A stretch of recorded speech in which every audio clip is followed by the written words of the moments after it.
ஆச்சாரியர் அரசவையில் சக்கரவர்த்தி சந்திரகுப்தனின் வருகைக்காக காத்திருந்து நிறுத்தப்பட்ட வேலைகளை செய்ய வேண்டும் என்று கூறினார். இதை கேட்ட சந்திரகுப்தன் சற்று ஆர்வத்துடன் ஆச்சாரியரை பார்த்தான்.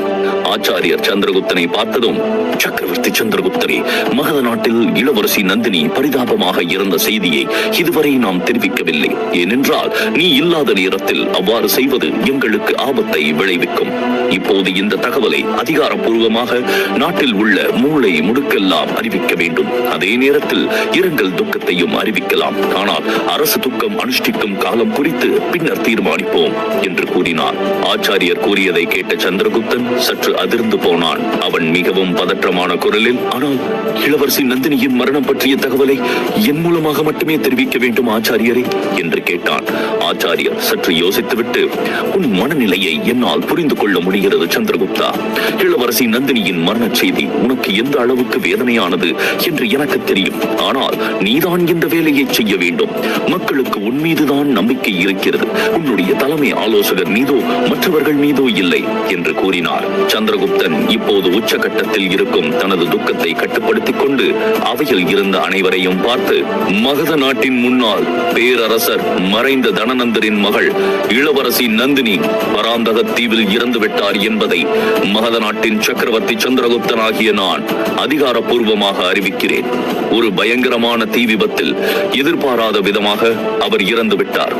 எங்களின் அயராத முயற்சிகள் இருந்தும் அவரது உயிரை எங்களால் காப்பாற்ற முடியவில்லை. மாறாக இளவரசி நந்தினியின் உடலை இங்கு கொண்டு வர முடியாமல் போனது நம்முடைய துரதிருஷ்டம். மகத நாட்டின் தலைமை தளபதி சம்புநாதர் இளவரசி நந்தினியின் இறுதிச் சடங்குகளை பராந்தக தீவில் செய்தார். மகத நாட்டில் உள்ள அனைவருக்கும் இது தெரிய வேண்டும் என்பதற்காகத்தான் இப்பொழுது அறிவிப்பு கொடுத்தேன். மேலும் உத்தரவு வரும்போது நாடு முழுவதும் அரசு துக்கம் அனுசரிக்கப்படும் என்று கூறினார். சந்திரகுப்தனின் இந்த அறிவிப்பு ஒரு பத்திரத்தில் பதிவு செய்யப்பட்டது. அதில் தனது அரசு முத்திரையை வைத்து ஆச்சாரியரிடம் அவன் ஒப்படைத்தான்.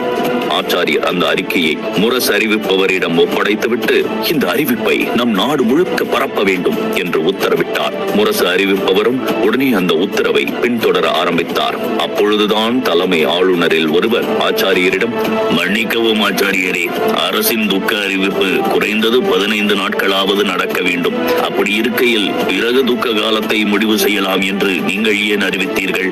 இது மக்கள் மனதில் சந்தேகத்தை ஏற்படுத்தாதா? ஏனெனில் இளவரசி நந்தினியின் மரணம் இன்னும் சந்தேகத்திற்குரியதாகவே இருக்காதா என்று கேட்டார். ஆச்சாரியர் அந்த ஆளுநரிடம், அப்படியெல்லாம் இல்லை. இளவரசி நந்தினி மரணத்தில் இப்போது சந்தேகம் எதுவும் இல்லை. சக்கரவர்த்தி சந்திரகுப்தன் பராந்தக தீவிற்கு சென்று வந்திருக்கிறான். அங்கே பயங்கர தீ விபத்து நடந்த இடத்தையும் பார்த்திருக்கிறான். இதனுடன் அந்த கடுமையான தீயில் கடற்கொள்ளையர்களுடன் இளவரசி நந்தினியும் தன்மையாவின் பணிப்பெண்கள் அனைவரும் கொல்லப்பட்டதையும் தன்மையா உறுதிப்படுத்தி இருக்கிறாள். அதனால் இதை சந்தேகப்படுவதற்கு எதுவும் இல்லை. அது மட்டுமின்றி அரசு துக்க காலத்தை பொறுத்தவரை அது செலூக்கஸின் விருப்பத்தின்படி தீர்மானிக்கப்படும் என்று கூறினார். ஆச்சாரியர் இப்படி கூறியதை கேட்டதும் சபையே ஸ்தம்பித்தது. சந்திரகுப்தனும் ஆச்சாரியரை ஆச்சரியத்துடன் பார்க்க ஆரம்பித்தான்.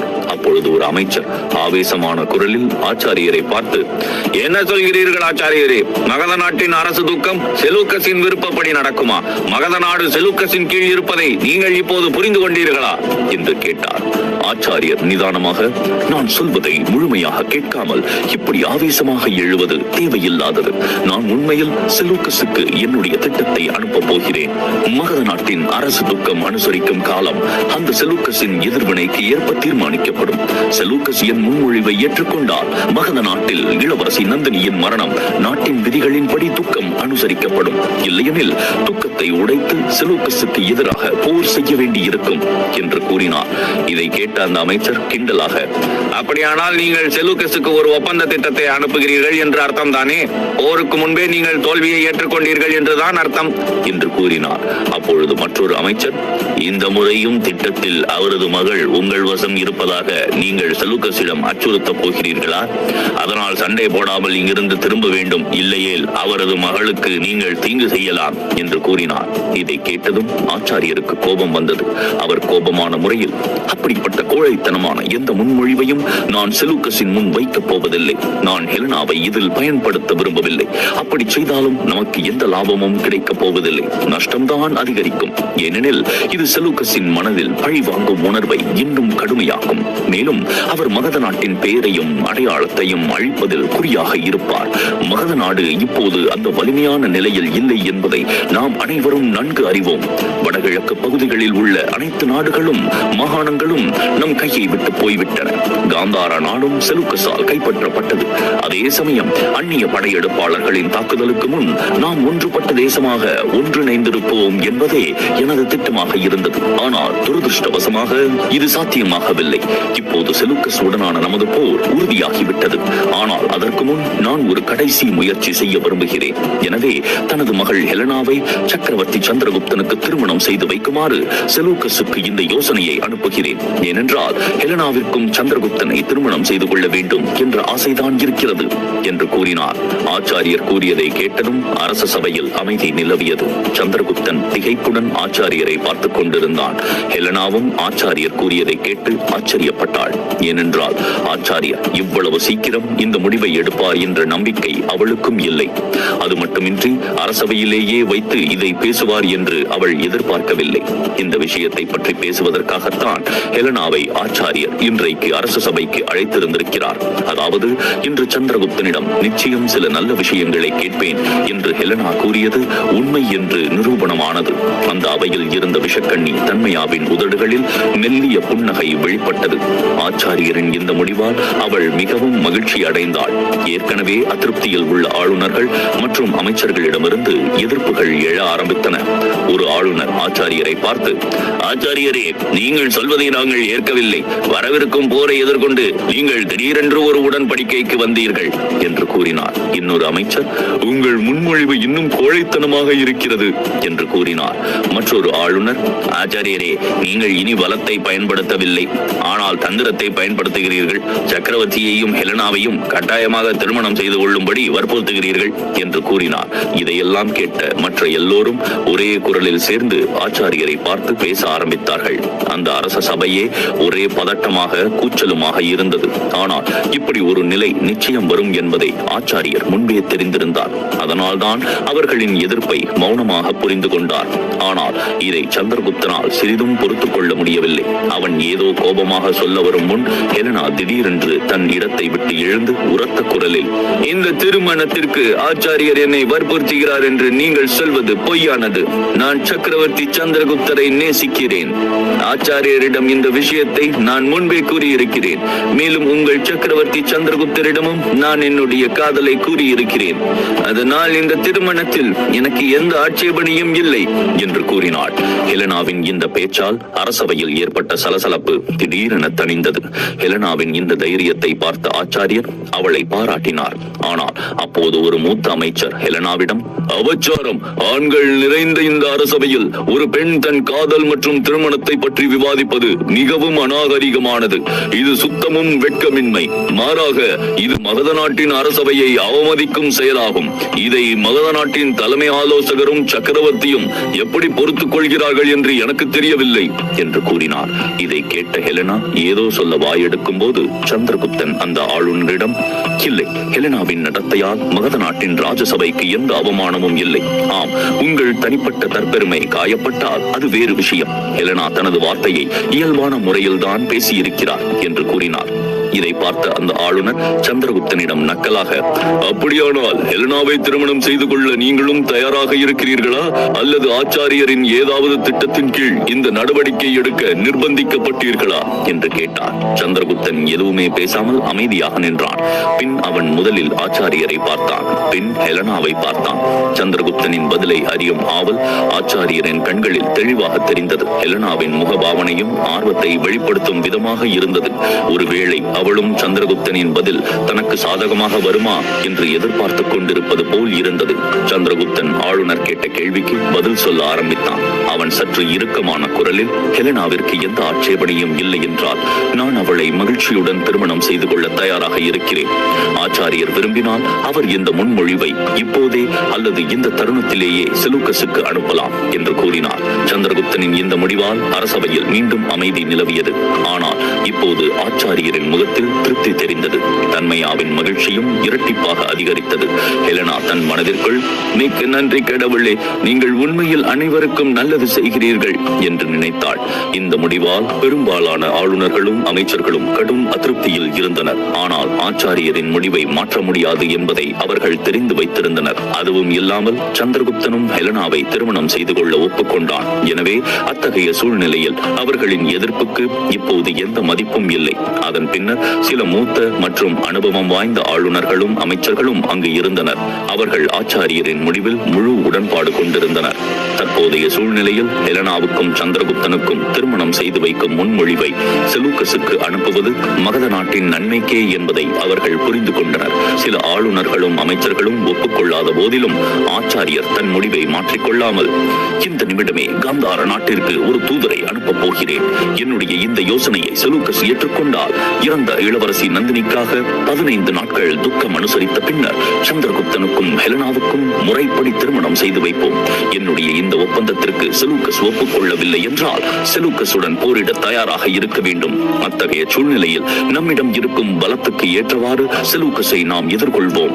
எதிர்காலத்தில் கடவுளின் விருப்பம் எதுவோ அதுவே இந்த போரின் விளைவாக அமையும் என்று கூறிய ஆச்சாரியர் அரசவையை கலைத்தார். உடனடியாக தனது நம்பிக்கைக்குரிய தூதுவர் ஒருவனை அழைத்து காந்தார நாட்டிற்கு அனுப்பினார்.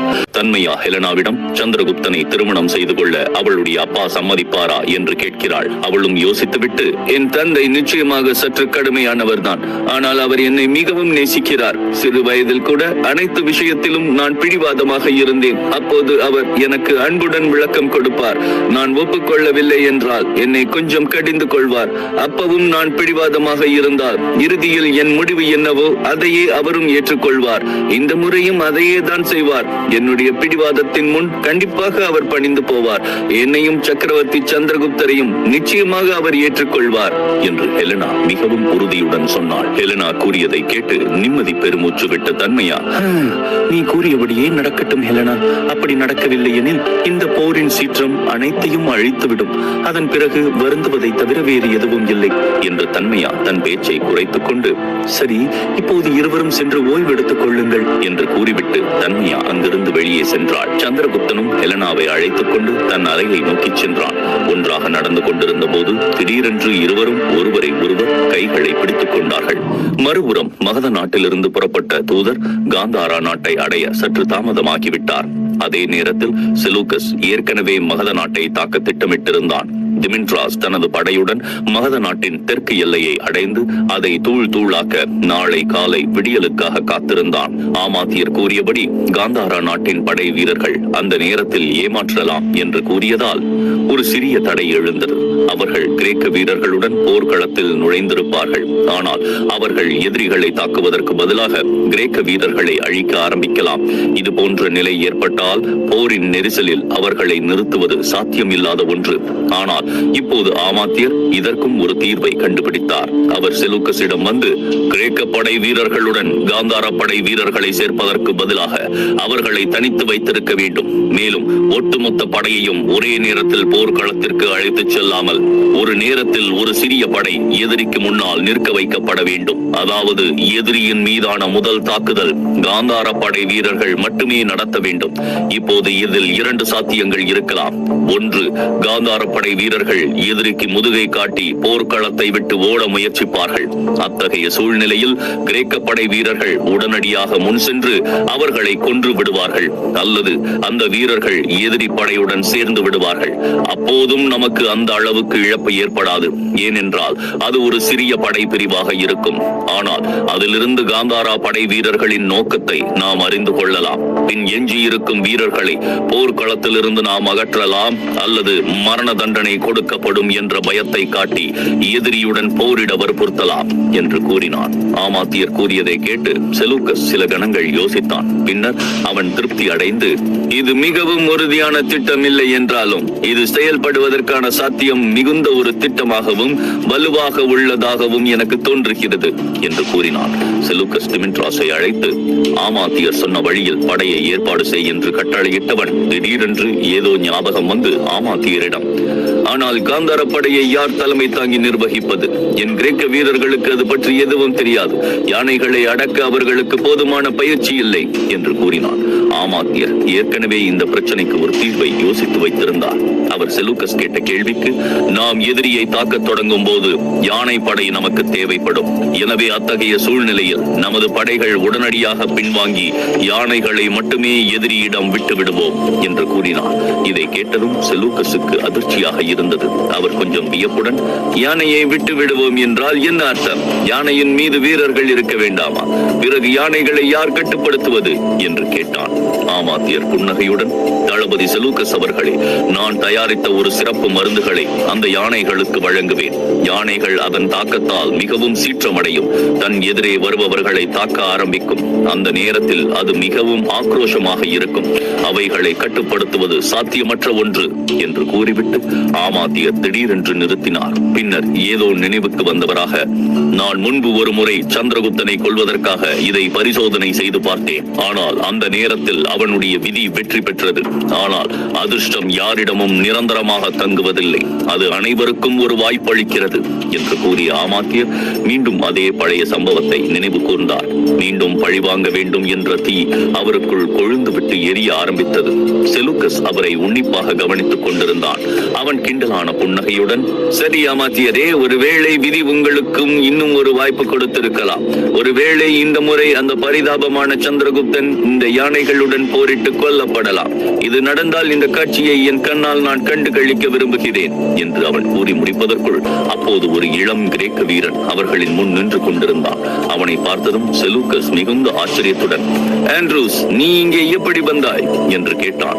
ஆண்ட்ரூஸ் செலூக்கஸின் முன் வந்து அவனை வணங்கிவிட்டு, ஆம் தளபதி செலூக்கஸ் அவர்களே, நான் இப்போதுதான் கடற்கரை பகுதியில் இருந்து இங்கு வந்திருக்கிறேன். ஒரு சிறிய படையும் என்னுடன் இருக்கிறது. அந்த கேடுகெட்ட சக்கரவர்த்தி சந்திரகுப்தனை நானும் தேடுகிறேன் என்று கூறினான். ஆண்ட்ரூஸ் கூறியதை கேட்டதும் செலூக்கஸ் குழப்பமடைந்தான். டிமிட்ராஸும் ஆண்ட்ரூஸை மிகவும் வியப்புடன் பார்த்துக் கொண்டிருந்தான். ஆமாத்தியர் இப்போதுதான் முதன்முறையாக ஆண்ட்ரூஸை சந்திக்கிறார். ஆனாலும் காரணம் என்னவென்று தெரியாமலேயே அவர் மனம் துணுக்குற்றது. செலூக்கஸ் ஆண்ட்ரூஸை பார்த்து, நீ என்ன சொல்கிறாய் ஆண்ட்ரூஸ்? அந்த சந்திரகுப்தன் மீது உனக்கு ஏன் இந்த ஆவேசம்? நீ இதுவரை அவனை சந்தித்தது கூட இல்லை. பிறகு ஏன் அவனை தேடுகிறாய்? இதுவரை எங்கே இருந்தாய்? ஹெலனாவுடன் சேர்த்து உன்னையும் நான் தேடிக்கொண்டிருந்தேன் என்று கேட்கவும், நான் ஹெலனாவை தான் தேடிக்கொண்டிருந்தேன். அந்த கடற்கொள்ளையனை துரத்துச் செல்லும் பொழுது எங்கோ வழி தவறிவிட்டேன் என்று ஆண்ட்ரூஸ் சொல்லிக் கொண்டிருக்கும் பொழுது குறுக்கிட்டு செலூக்கஸ் மகிழ்ச்சியான குரலில், ஆண்ட்ரூஸ், இனிமேல் ஹெலனாவை தேட வேண்டிய அவசியம் இல்லை. அவள் முற்றிலும் இப்பொழுது பாதுகாப்பாக இருக்கிறாள். அவள் இப்போது கிரேக்க நாட்டை அடைந்திருக்க வேண்டும். அவளை நானே என் படை வீரர்களுடன் கடல் வழியாக கிரேக்க நாட்டிற்கு அனுப்பி வைத்தேன் என்று அவன் பேசி முடிப்பதற்குள் குறுக்கிட்ட ஆண்ட்ரூஸ் உரத்த குரலில், எல்லாம் நீங்கள் நினைத்தது போல் நடந்துவிட்டது என்ற மாயையில் நீங்கள் இருக்கிறீர்கள் தளபதி செலூக்கஸ் அவர்களே. அந்த கேடு கெட்ட சந்திரகுப்தன் ஹெலனாவுடன் நீங்கள் அனுப்பி வைத்த அனைத்து கிரேக்க படை வீரர்களையும் கொன்று விட்டான். அதன் பிறகுதான் நான் பராந்தக தீவில் அவர்களை சந்தித்தேன். திடீரென்று வந்த சில பெண்கள் நம் கிரேக்க நாட்டில் எஞ்சி இருந்த அனைத்து வீரர்களையும் கொன்று விட்டனர். அதன் பிறகு நான் என் உயிரை காப்பாற்றிக் கொள்வதற்காக அங்கிருந்து ஓடி வர வேண்டியதாயிற்று.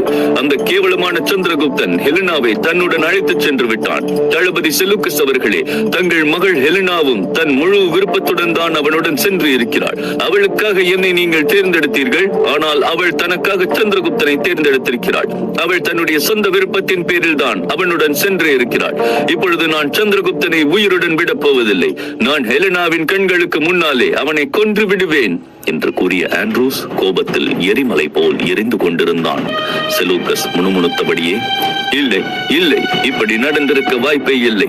என் மகளை நான் எவ்வளவு கஷ்டப்பட்டு நாடு நாடாக தேடி அலைந்தேன். கடைசியில் ஒரு வழியாக அவளை கண்டுபிடித்து கிரேக்க நாட்டிற்கு அனுப்பிய பிறகும் அவள் அங்கு சென்று சேரவில்லை என்று கேட்கும் பொழுது என் நெஞ்சே வெடித்து விடும் போல இருக்கிறது. என்னால் மீண்டும் என்னுடைய பாசம் மிகுந்த மகளை இழக்க முடியாது. ஐயோ, நான் மேற்கொண்ட முயற்சி அனைத்தும் வீணாக்கிவிட்டதே விட்டேன் என்று புலம்பிக் கொண்டிருந்தான். அதே நேரத்தில் ஆண்ட்ரூஸ் கூறியதை கேட்ட ஆமாத்தியரின் மனது ஏமாற்றம் அடைந்தது. ஏனெனில் தான் திட்டமிட்ட விளையாட்டு இப்பொழுது தவறாகிவிட்டது என்று புரிந்து கொண்டார். ஏனென்றால் இப்போது செலூக்கஸால் மகத நாட்டை தாக்க முடியாது. டிமிட்ராஸ் கோபமும் உச்சத்தை தொட்டது. டிமிட்ராஸ் கோபமாக ஆண்ட்ரூஸை பார்த்து, ஆண்ட்ரூஸ், நீ ஏன் இப்படி கோழையாக இருக்கிறாய்? உன்னால் எப்படி அந்த மோசமான சந்திரகுப்தனிடம் ஹெலனாவை விட்டுவிட்டு அவனிடம் போர் புரியாமல் ஓடி வர மனம் ஒப்பியது என்று கேட்டான். ஆண்ட்ரூஸ் முதலில் அவமானத்தால் வெட்கப்பட்டு தலை குனிந்தான். பின், சந்திரகுப்தனை பார்த்து நான் ஓடவில்லை என்றால் அவன் என்னை கொன்று இருப்பான். என்னுடன் இருந்த கிரேக்க படை வீரர்கள் அனைவரையும் அவன் கொன்று சாய்த்து விட்டான். கடைசியில் என்னை மட்டும் அவன் விட்டு விடுவான் என்று நான் எப்படி நம்புவது? அதனால் தான் என் உயிரை காப்பாற்றிக் கொள்வதற்காக நான் அங்கிருந்து ஓடி வந்து விட்டேன் என்று ஆண்ட்ரூஸ் சொல்லி முடிப்பதற்குள் செலூக்கஸ் திடீரென்று தன் இருக்கையில் இருந்து கோபத்தில், நிறுத்து ஆண்ட்ரூஸ், நீ செய்ததை நியாயப்படுத்த முயற்சி செய்யாதே. நீ என் மகளை கிரேக்க நாட்டிற்கு பாதுகாப்பாக அழைத்து சென்று இருந்தால் நான் மிகவும் மகிழ்ச்சி அடைந்திருப்பேன். ஆனால் நீ அந்த கேடு கெட்ட சந்திரகுப்தனிடமிருந்து தப்பித்து இங்கே ஓடி வந்தவன், அதுவும் வெறும் கையோடு. இந்த நிமிஷமே உன்னை கொல்ல வேண்டும் என்று எனக்கு தோன்றுகிறது. நீ ஒரு துணிச்சலான போர் வீரன் என்று நினைத்துத்தான் என் அன்பு மகளுக்காக உன்னை தேர்ந்தெடுத்தேன். எத்தனையோ போர்களில் எதிரிகளுக்கு எதிராக தனியாக போரிட்டு வெற்றியும் பெற்று இருக்கிறாய். ஆனால் இம்முறை என் மகளை கூட உன்னால் காப்பாற்ற முடியவில்லை.